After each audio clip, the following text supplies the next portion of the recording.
from 90 Diagnostics. We have in the workshop today an Opel Insignia, and this car has it's actually burst its turbo pipe. It's a pipe that runs up from the intercooler, and it gives boost to the engine. So the pipe, there's actually a split in the pipe, and we have the new pipe here. I'll just show you the new pipe. This is the new pipe. It's a common enough problem with these Opels, and the split is right down the side, so it's losing boost from the turbo. The problem is that it's been going on a while, and it's at the blocking the DPF filter. So we're going to replace the pipe, and then we're more than likely going to have to do a forced regeneration of the DPF filter, and try and clear that DPF filter out. So we're going to crack on with it and get the car sorted. Have a good one. Hi buddy, so we have the Opel Insignia.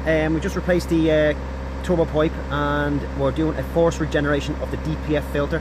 So the diagnostics is on the car now, and as you can hear, it's brought the engine RPM up to 2000 RPM, and it's doing its forced regeneration.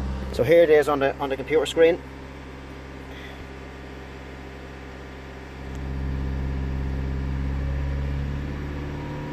And it's going through its process. It'll probably take roughly 10 minutes, maybe a little bit less, hopefully.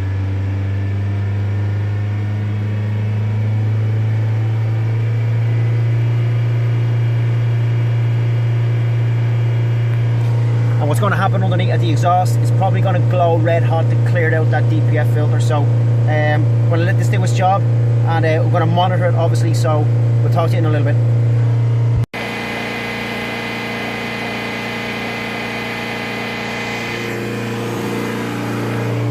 So as you can see there, lots of smoke. The temperature is coming up to around 500 Celsius, and it's going through its process. So yeah, that's what it's cleared down all that soot that's in that DPF filter.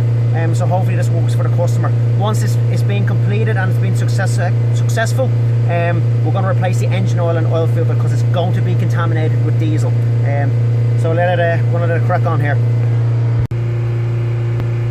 Okay, so as you can see there, it's coming up onto 98% done. Exhaust temperature is 610 degrees,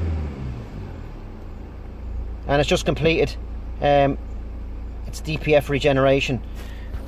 So there's a 10-minute cooling period at idle before this is fully completed, to let everything temperature come back down, and then we'll see if it's been successful and the DPF has been cleared out.